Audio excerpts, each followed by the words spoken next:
This is honestly one of the most frustrating comments I get, and I get it constantly. Now, first of all, I don't make videos for the men who don't want to hear me.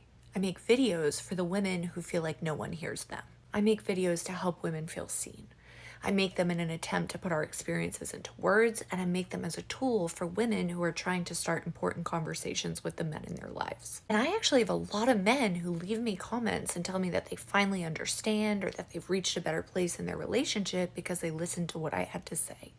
And although I am incredibly grateful for that, I honestly don't care if a million men don't hear me as long as one woman does and feels a little less alone. And I want to talk about this because although this comment's frustrating for me as a content creator, it's actually part of a much larger conversation that we should be having overall. Because I don't care if you're a man, a woman, or a child.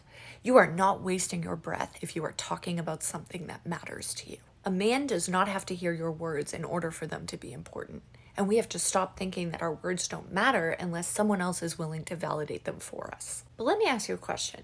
Have you ever had a repeated argument with a boyfriend or a spouse? Because that means that you've talked about something before, but he didn't change. So I guess I have to wonder why you continue to talk about it if he obviously wasn't listening. And you obviously know the answer. You kept talking about it because it hurt you or bothered you or caused you pain. And it didn't stop hurting you just because he refused to listen or act on it. And I bet you didn't like it if he told you to be quiet in those moments. And yet here you are as a woman telling another woman to shush under the premise that someone won't hear me. What you feel doesn't change as a result of who's listening.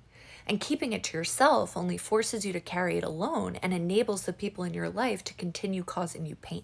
And comments like yours only scare women into silence by making them think that there's no hope for change. Listen, too many women have lost their voices because they were told to keep quiet unless their words serve the person who is listening.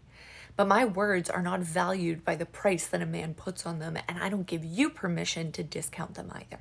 So you can go ahead and keep telling people not to waste their breath, but I'm going to keep telling women to start talking.